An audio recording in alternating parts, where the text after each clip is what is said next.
Welcome back to a wonderful episode we have here for you on the recruiting essentials of the War Room. I am your host, Shooter Hunt of Prep Baseball, joined by University of Oregon's recruiting coordinator, Jack Marder, one of my favorite people in college baseball.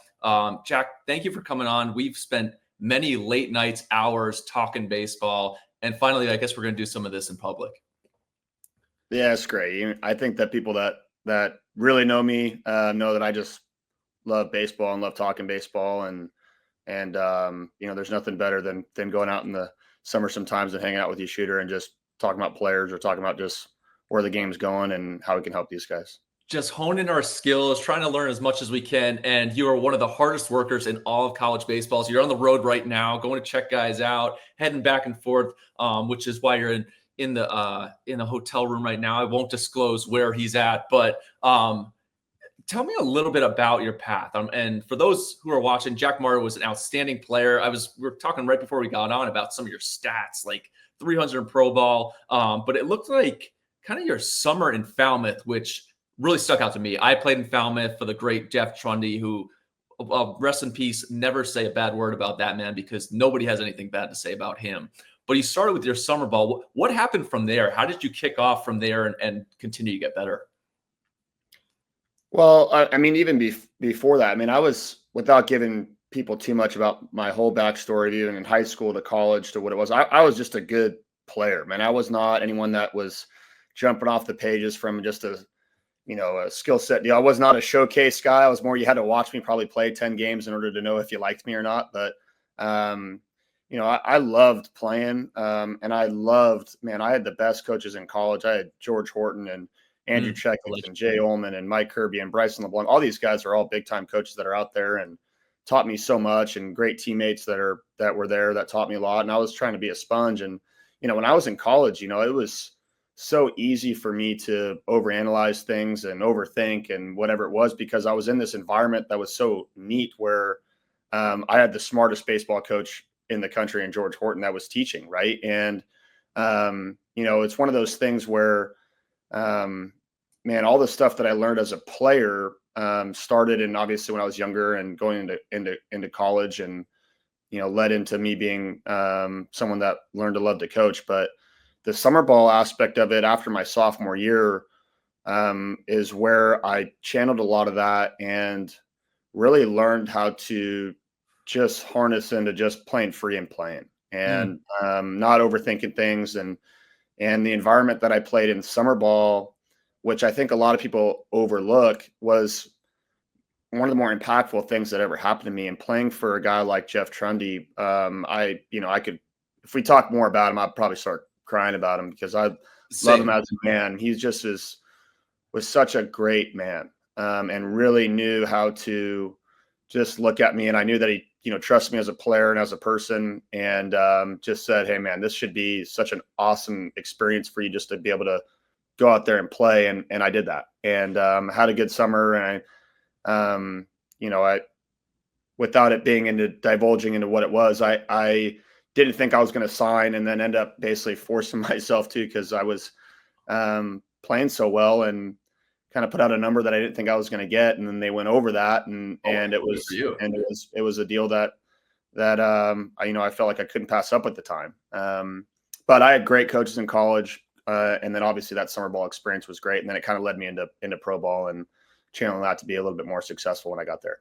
It's interesting you talk about how you went into school, you were drafted out of high school, you go to Oregon, like the things you learn, super analytical, you're going in thinking about all this stuff, but having to step back and this is how I play and play free. Is that something that now, because you went through it, you can deal with players on your own team and try to help them through things? Yeah. I mean, I make fun of myself more than probably anybody with these guys, but I mean, I try and explain to them that I can understand where you're coming from. Like, I can relate to, I know what it's like to hit 200. I know what it's like to hit 250. I know what it's like to fail and then get really good quickly. I know what it's like to go from being overly analytical or overthinking things to playing free. I know what it's like to go from feeling like I was soft as a player to being super intense and competitive and playing with a chip on your shoulder. And you know how to flip those things when you go through it as a player. And so, I don't know what it's like to feel necessarily like Mason Neville right now, who, who's killing it, or any other players that are hitting a bunch of homers, but I know what it's like to go from where he was at in the fall, when you first got him, to where he's, feeling like he's the man. And I know what it's like to go from feeling like you're the man to not performing. And I think that those experiences as a player, you have to really, really harness to know how to be able to relate to your players now. And if you can connect with them enough and be able to give them guidance. It's so important. And I find, especially in this day and age, and you guys have such a great analytics department. You do such a good job, and all the big programs for the most part do at this point. But to be able to be that conduit and to go in there and, hey, we have all this data. Okay, how do we work with that data? How do I actually get, oh, hey, your bat speed's slow. This is slow. Well, as a player, what do I do? How do I get it better? And that's something that I think is important, for the fact that you went through it. You've had to play. You felt those pressures of, hey, I went 0 for 8 Friday and Saturday. I stink. I'm in my dorm room just staring at the ceiling. Like, is that something that you constantly are working with those guys with? Like, this is our plan. We have something put together for each guy. 100%. I mean, all the information, in my opinion, is awesome. You want to be able to understand what it is so that you can basically take, this wide bit of information and shrink it down to a simple thought. And that is the toughest part of coaching, is when percentages of things, and you understand what's going on with swings, and you understand what's going on with why things are happening. If you really study enough of it and you really understand enough of it, you should be able to explain it well enough, like you're explaining it to a fourth grader, or explain it like you're explaining it to your parents or whoever it is. And, the lessons that I've learned as a coach are that my brain is different than anybody else's brain. Right. And my brain is, that kid's brain is different than this kid's one. And you got to find a way to speak their language. You got to find a way to connect with them individually that they understand it. It's not about what you say, it's what they hear. Right. Yeah. And I think that, whether it's been Waz or, David Esker to Jeremy Kennedy to George Horton to, any of these, Jeff Trundy, to any of these coaches that I've had, all the guys that I've had in pro ball, the best coaches that I've ever had are unbelievable at connecting with players and being able to explain things that make sense to them. And so, yeah, I think the analytics of things here are incredible. I think that's where baseball is going, is awesome. We have so many answers as to why for things. But if you just give them all that info, it could overload a player, right? You want to be able to give them the answer that's going to be able to keep the game simple for them and let them then go free and go play. There's so many times where I find we have a lot of problem identifiers and not a lot of problem solvers. And I think that's what makes you a good coach, is that you are there to be a problem. So I love it. It's not what you say, it's what they hear. I'm going to write that and put that on my board here. And I think that's why I like having talks with you, because you probably speak to me like I'm a fourth grader, which means that's why I can understand what you're talking about. But talk to me a little bit more. And we've gone back and forth with, after long days, about swings and things that identify in recruits. What are some things Jack Marder, one of the top recruiting coordinators in the country, is out and about? What are things, speaking with these parents right now who are watching, the kids are watching, what are you looking for when you get to a field? Well, I think you want to find a guy that is going to be successful, not just, in the country, but in your program, right? So I think when you go into it, number one, if you're really organized as a recruiter, you kind of know what you need, whether it's in that class or whatever. If you got 7 of, unbelievable catchers in there and you're going out and watching another great catcher, you're probably, wasting your time, I guess, in a sense. But if you're watching just a hitter, you got to know by position what that skill set is going to present, right? So, for instance, if I am recruiting a certain position, you got to know what's going to translate to that guy being really successful. If you are recruiting a catcher, for instance, and me going out and watching him, and the guy is the best hitter that I've seen out there, but he doesn't know how to catch, well, then he's not a catcher. Right. And so I think that number one is very important, because not only on the hitting side of it, but on the defensive side of it, players need to have security with really where they're at as a player. The second part, and I guess just, directly answering your question would be, for me personally, I want things that are different than probably what they even know, which are, I want guys that are, have really good angles. I want guys that are on playing for a long time. I want guys that know how to simply how to hit a ball low to the other opposite field side and how to hit a ball high to the pole side and do it with some strength. And and then obviously the important parts about being a competitor, right? And you want guys that love to play baseball, and I think that is so showcased now when you find a kid that loves to play. And I think that right now, more than ever, these guys have the answers, and it's you just want to grab them sometimes and be like, man, like, you show that you're a great player and you show that you have all these, unbelievable skills that I can never amount to. But you don't love to play. You don't show that you love the game. You show that you love the spotlight, or you show that you love the click part of it. And I wish that guys learn how to love all the parts of it, all the failure parts of it, all the small detail parts of it, all the small things that actually work for winning baseball. And so I know that this isn't just a swing mechanic discussion. This is like, what is it that I think that every college recruiter is looking for? They're looking for winning people and winning players, and then also that match kind of skill set wise what they're looking for in their program. But I think that day can still be found. The best teams in the country have winning players. Simple as Yeah. that. And you talked about earlier about your self-identification of yourself. Like, it would have taken a coach 10 games to see like what you brought to the field. Is that something that now, like, you have a soft spot for, like, I'm rolling up to this game, I see what's going on here. Oh, doubleheader, 100 degrees in Arizona or Georgia or Florida, wherever you may be across the country. Is this guy still bringing it? Is that something that pops off the page and helps separate some guys? Yeah, I mean, I think the reality of it is because it's so easy to kind of see guys now before you see them, whether that is on unbelievable things like PBR or other companies that are showcasing players and things that are like that. So you can recognize who the doors open for them. But when you're actually going out and watching them, there's a lot of times I'm watching just one or two guys, right? And you're just sitting there and just honing in on them. And the guys that love to play, they don't need to fake it. They just, they're not going to be perfect, but they showcase things that are awesome about great baseball players. Like, their base running is awesome. Their instincts are awesome. Their communication on the field is awesome. Their competitiveness is awesome. Their ability to lead, like who are the guys following is showcased a lot. Their communication with their coaches is showcased a lot.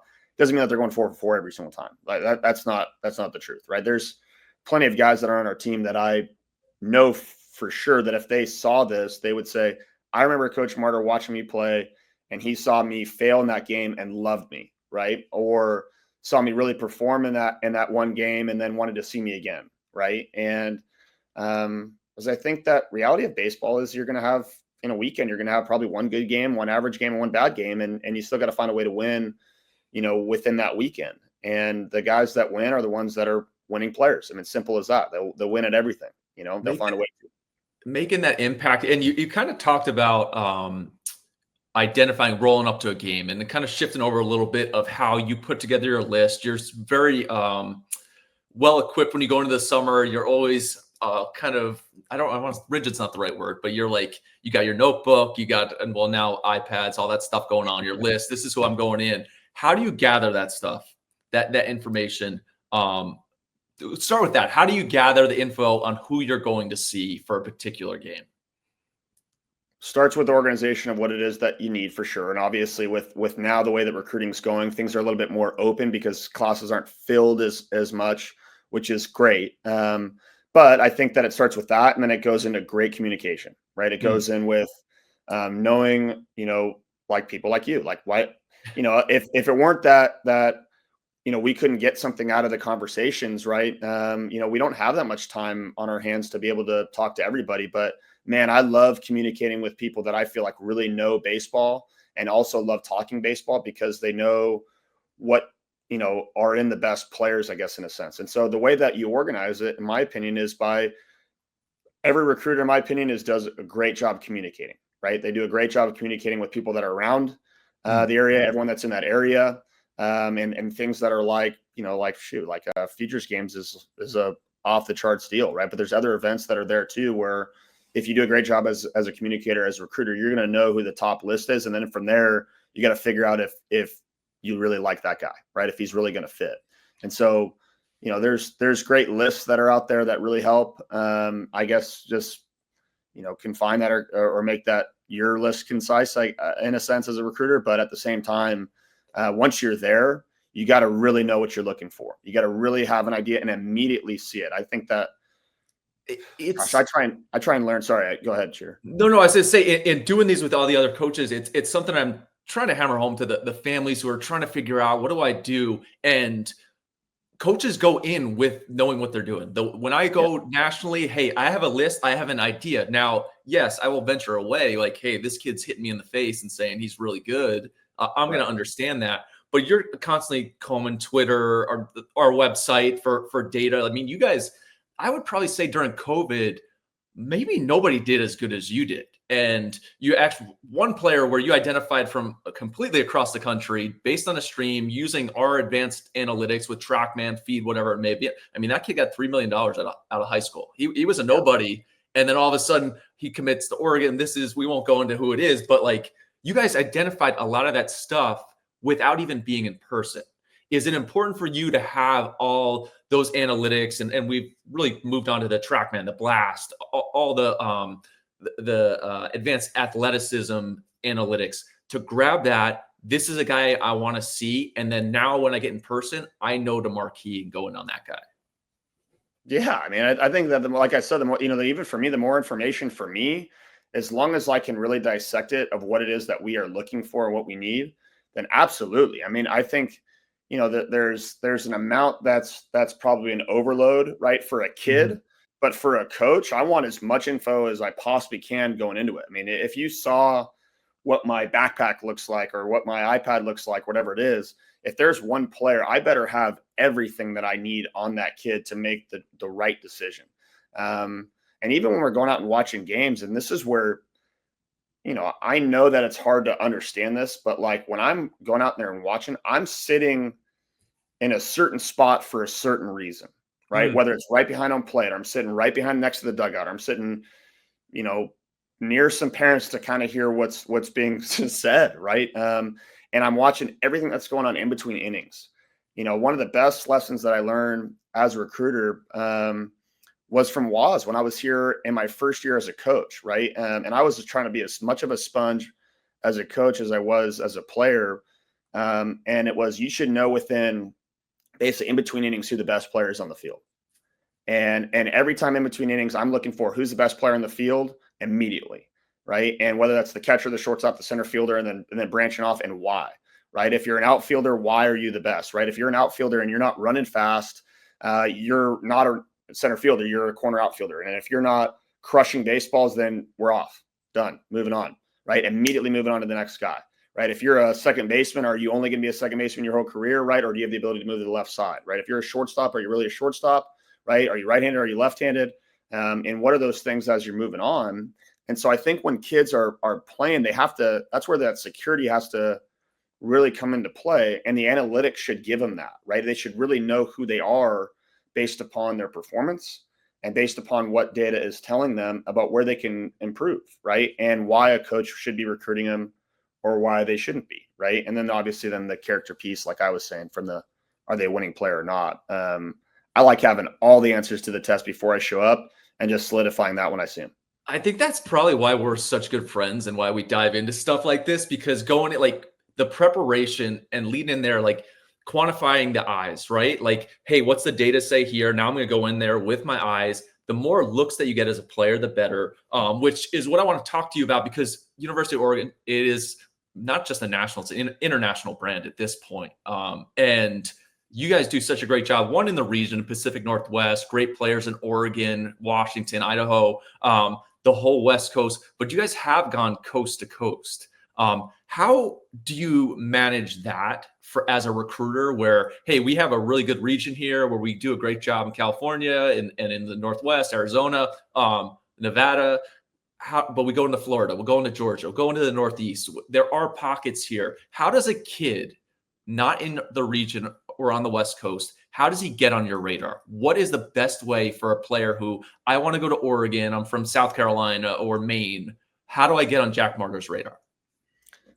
Well, I think number one, first you got to be really good, right? That's obviously the first and foremost thing is you got to actually be really good. The second thing would be which is the truth of what it is. You need I call them backers. You need people that are there supporting that, and are willing to know exactly what they're seeing, and knowing that the player is good, and knowing that this player should be broadcasted out to the top schools that are there in the country. When I'm recruiting a player, I'm assuming that everyone in the country is recruiting him, right? And so, the other part of that is you're going to need things now because of how much social media is present in everything, to get your foot, not just open, but through that door, with things like PBR, or, like I said, other broadcasting, companies that can really help get you out there. But ultimately, you have coaches and people that we really trust that are making a phone call, or we're making a phone call to on a consistent basis, that are saying this is a great guy to go see. And then at the end of the day, I don't care where you're from. I don't. I could care less where you're from. You could be from anywhere, and ultimately we know what that player should look like to be really successful here. For me, we just want, I don't know any coach that doesn't want great kids. I mean, that are like awesome people, right? And, I think that, it's easier for us just to recruit out in the Northwest because we have relationships with people that are out here in the Northwest, or out in the West Coast, and California, and, obviously Washington or Oregon or Nevada or Arizona, or, wherever. But I want to have relationships with everybody, that are across the country, because you never know where the next Shooter Hunt might be. You never know where the next this guy might be that's out there. And you want to be able to get that player that can really impact your program in the right way. And so, I know you said like Maine, like I know plenty of guys that have come from that area, or from New York or New Jersey, that we should be really interested in, not just because it's not like your time is so limited though, right? If this kid from Maine, hey, I can't just fly out there, right? You're going to leave from Eugene, you're going to have to fly into Portland, you're going to have to go. That's like 2 days of travel for you. Sure. I need to know that you want to come here.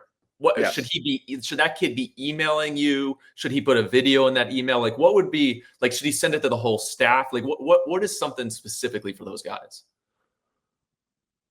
Realistically, what should happen is that kid should text me, right? Okay. And I know I can't text, depending on their age, right? Is they should text. I mean, because the generic email is not, in my opinion, the right way to get attention, right? It's like, if you want the job, making it impossible for me not to hire you, kind of a thing. You're going to text me because you're going to get my number. You're going to work for it a little bit. But it's out there. I mean, you can grab it, right? And you're going to have people that are backing you.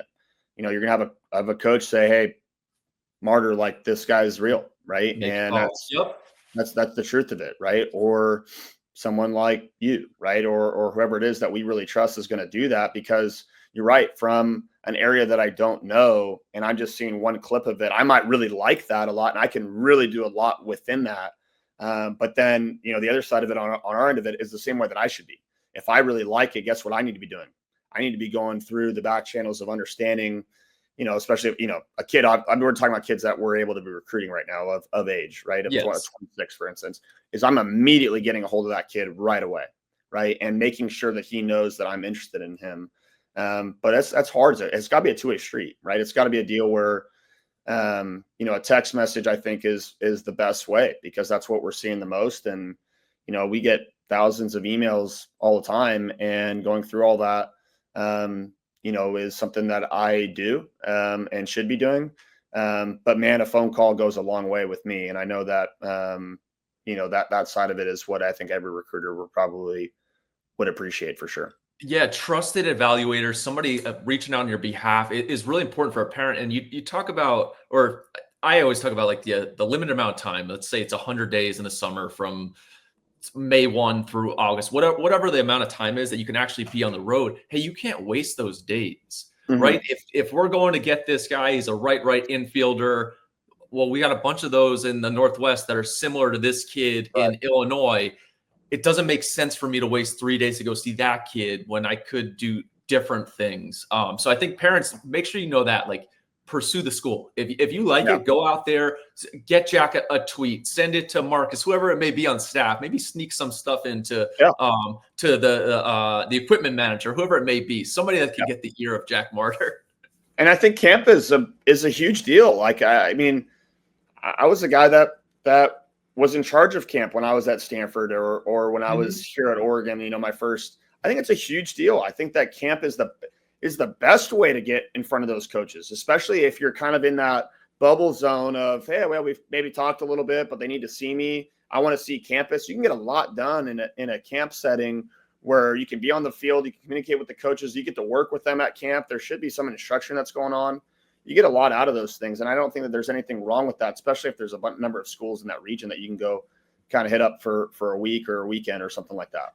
It's so, and I look at the recruiting cycle, like a lot happens in the summer, but the preseason events, and I live in Oregon just like you. So I was up at the Pacific Northwest preseason All State. I go see it. I'm getting texts from Waz, whether 6 a.m. Here it is. Who are the guys at this to talk about it? Because you guys are steadily on top of it. But to have those names, who do I need to see? What arms am I going to see throughout the spring? Oh, you hit this summer. We have our All State event.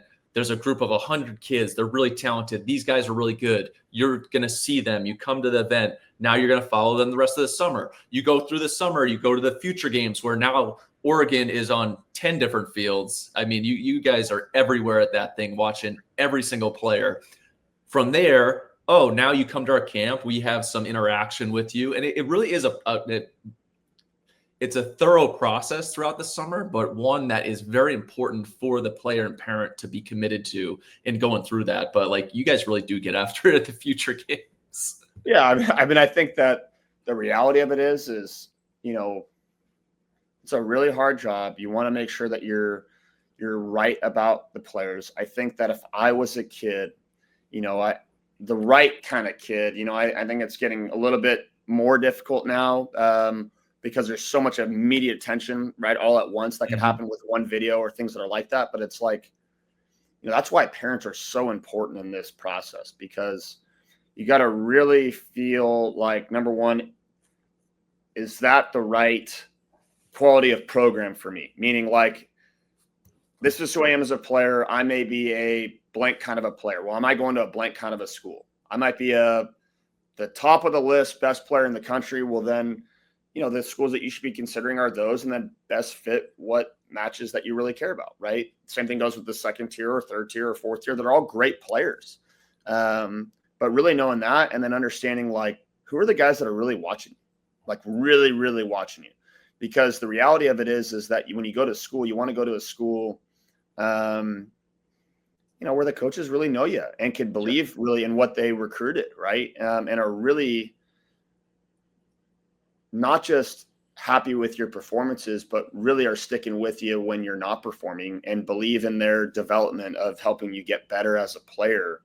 I think that there's obviously a number of unbelievable schools that are out there that do great jobs. The ones that I respect the most obviously work the hardest. They just spend the time, and I really like when I'm out there. I'm watching a lot of their coaches too, right, that are out there grinding as well, right? And it always seems to me like the coaches that, you know, that are out there working the hardest or really doing a great job in recruiting, or I'm constantly going to battles with of getting a player. I don't like losing ever, but man, do I have a lot of respect for those coaches that are doing that and that are constantly showing great players that are out there on their team, because it shows how much that they love what they do, right? And I think that that's where kids should go, going to play for coaches that are like that. Doing it the right way is constantly something that I hear. What about, like, this is even more specific to kids that's listening right now, parent on the phone with Coach Marder. How should I be handling myself? Should I just be kind of buttoned up trying to fool you? Like, how do you want to talk to that kid? What do you want out of them on the phone or even a text message? This may be the most, I'm not saying the most important thing that you asked me on this deal, but I would say that, number one, understand that when you are talking to a coach, it is something that you are in for an interview. You are getting interviewed every time that you talk to a coach. I am constantly analyzing what you say, how you say it, no matter what. And I mean that on both sides of it, right? If you are a kid that doesn't really care about that phone call, right? I'm going to know it. I'm going to know it. I'm going to feel that in that call. That's emotional awareness side of it, of being able to really understand that. Number one, if I think just the respect side of it is only going to go a long way with me, right? Like if you're here and you're playing for us, like, as most of the guys call me just Marder, right? That's it. I don't Yeah. know any players that call me Jack. Like that just doesn't happen. I never did that. And I remember learning that lesson from my mom and my dad is you never call when you first introduce yourself to someone, you shake their hand, you look them in the eye, you say Mister until they tell you something different. If it's a coach, you call them coach until they tell you something different. And that matters to me a little bit because I think it starts off with the sign of respect. And then anyone that talks to me knows I go on one side or the other, right? It's like I either paint the picture really dark and trying to see, are you really about playing baseball, right? Or I already know who you are as a kid, and I know that you're a really intense player. Is I am in my personality when I'm not coaching, which is mentor side, right? And those are two different people that I am. It's a coach Marder, and then it's it's Jack, right? That's off the field, and players are going to get both of those guys when they're here. And I want to make sure that when we're recruiting a player, that he's getting both those in those recruiting calls, and things that are like that. But I would always say for a player, be buttoned up in those calls. Do a great job of not answering what you think that they want you to hear. Be who you are. But if you're revealing who you are is not someone that's respectful or doesn't love to play or whatever it is, then understand that, that certain coaches aren't going to want to coach you. Like, what would they want? They're going to want a kid that's killed in the classroom. That's an awesome person to talk to, that I love actually talking to, like actually has a personality. I'm going to want to hang out with you every single day that you're here. Like I want to, that's part of it, right? Is you want guys in your team that you love being around, and so you want to feel a lot in those discussions. They should feel like they're great, but the first few for sure, they're an interview, no doubt. Without a doubt. And I think some people lose sight of the fact that like you are with these kids nonstop. They're with you. So both sides, like, hey, all coaches have had teams that are just like miserable. It's tough to be around this guy. But like when you're recruiting, like, hey, am I going to be able to work with this kid? Am I going to have to worry about him off the field? There's all sorts of questions that just in your quick little 5-10 minute conversation, you're trying to figure out, because outside of maybe 10 kids in each class, you're in a bucket, buddy. Sorry. Like there's like 6 of you who we're deciding between, and we're trying to figure out who do we like best. And I think that's something that everybody needs to figure out. Like this, like you said, this is an interview. Hey, we got to I got to show my best face here, not just on the field, but off the field.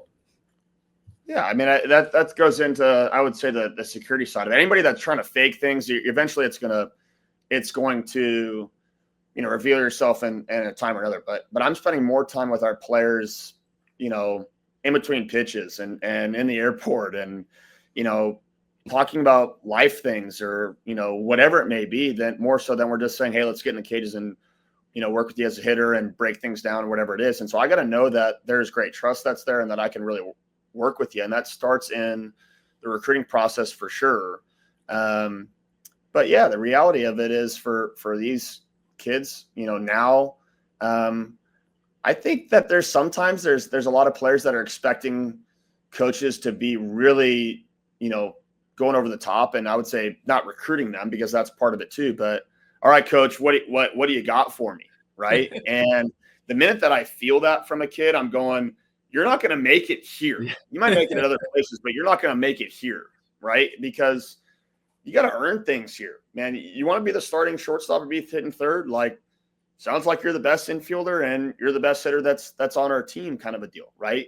And I think that and a lot of, you got to earn them right wherever you're at. Mm-hmm. And there's nothing wrong with just being an awesome kid. You know what I mean? But the idea of, hey, coach, what do you got for me? I don't know any coach that says like, yeah, I love that.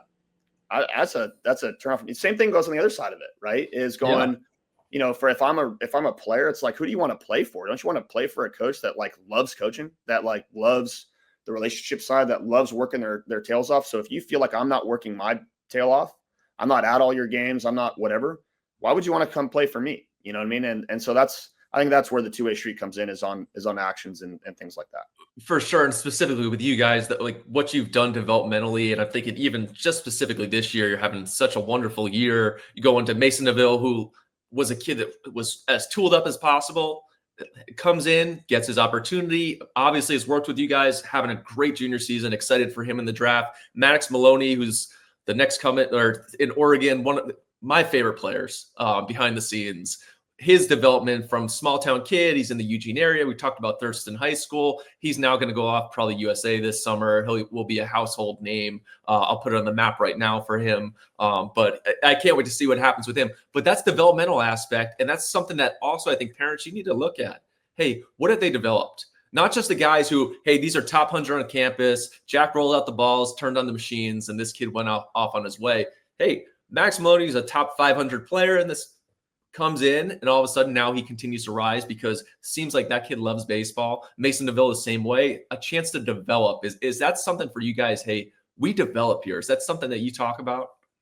Yeah, I mean, I think that comes in all shapes and sizes, like what development looks like. I think number one, you got to understand, I've never had another Mason DeVille. I've never had another Maddox Maloney. I've never had a Jacob Walsh. I've never had a Ryan Cooney. I've never had any of these guys. They're all different than anything that I've ever had before.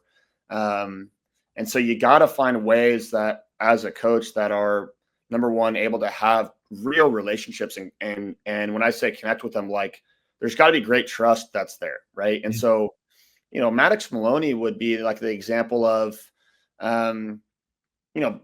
besides the stats, I mean, the kid's just a really, really great kid. Like he's awesome kid, but he's built around blue collar like work ethic. That's what he's built around. Same thing with Ryan. Same thing with all of our players, right? They're built around just things that are really substantial, things that are very substance based. And so I'm not shocked at what he does.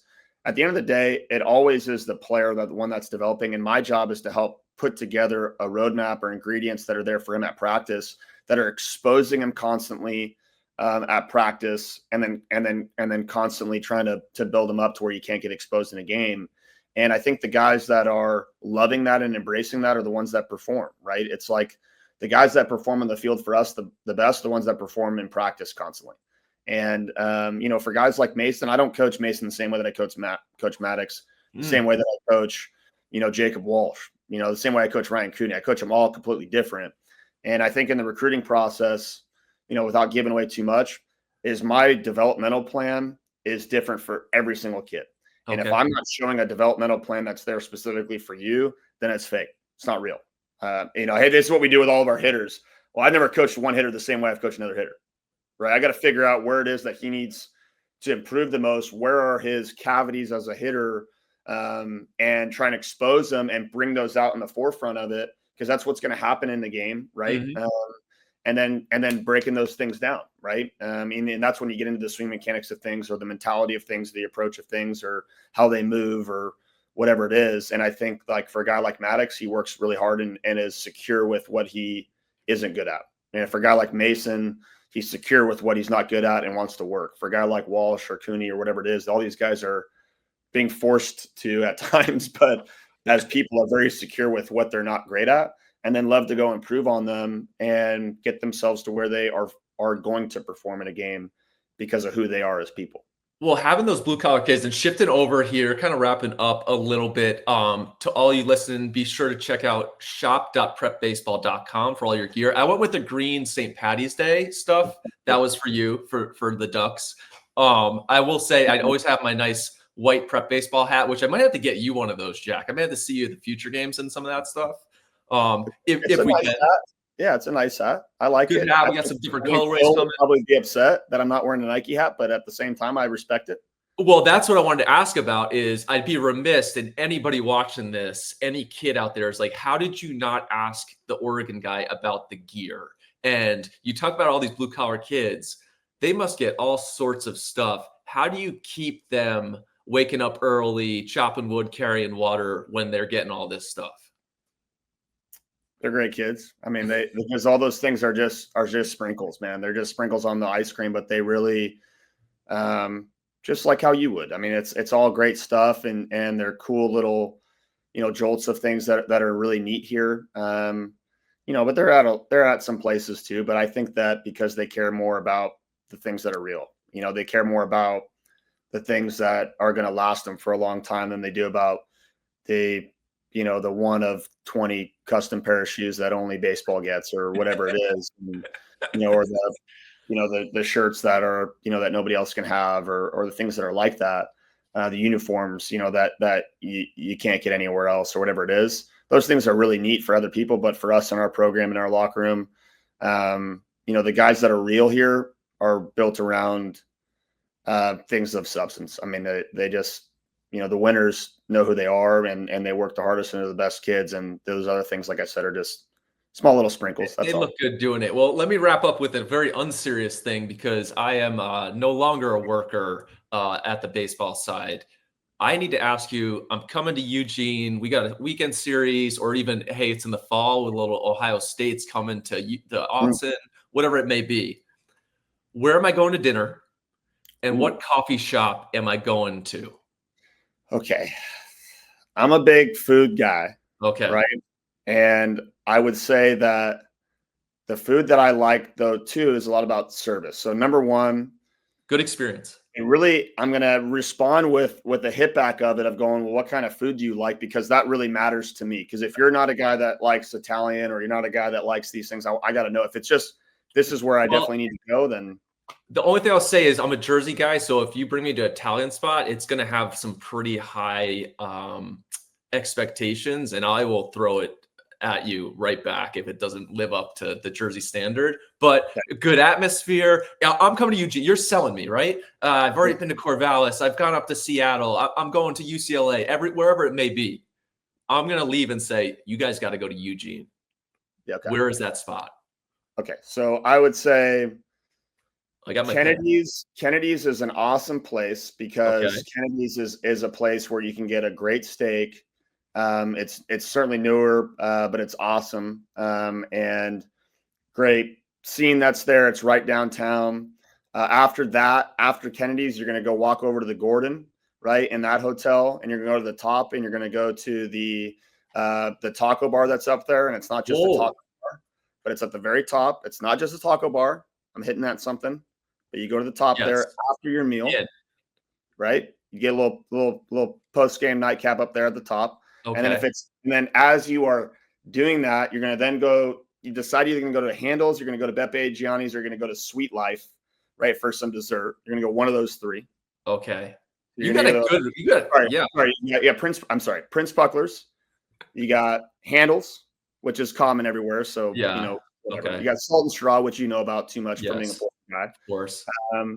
But, the old school Eugeners, right, love them some Prince Buckler's, some Sweet Life, or a little hidden Italian dessert at Beppe and Gianni's is real. Okay. Dinner and dessert at Beppe and Gianni is real. That's like that's like some people that go to the bar there just to get a little late night just dessert at Beppe's. That's real. What we got? Cannoli? What are we working with there? You just got to go in there. Okay. You know what? Let Beppe or Johnny take care of you. Okay. Okay. And then after that, the last thing, I just had that wonderful evening all around. Next morning, I'm waking up. I need cold brew. Oh no, I need some coffee. Where am I going to? And are you going to throw a Dutch Brothers on me? No, I'm not going to throw Dutch Bros on you. Which is fine. I don't local. Yeah, you can do that anywhere. Like, I'm going to get probably crushed by this, because my wife is going to hate me, because I don't go like Dark Pine downtown, or you got there's all these great little coffee shops that are there in Eugene.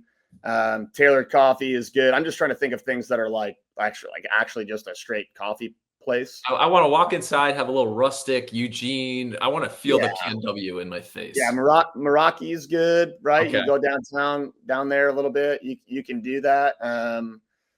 But I think it's just more about the scenery. I think like a little Meraki coffee is good downtown. And then you can hop over there to Voodoo Donuts if you want to be like another just tourist and get yourself a Voodoo donut. And no, I'm not going to do that. I'm from here. But you gave me a full weekend. I think I got to come. It's no longer football. I'm coming for the full weekend. Not last week, like last week in Oregon State. Too many people there. I'm gonna save it for maybe an early season. Maybe Rutgers comes back out. I come to see you.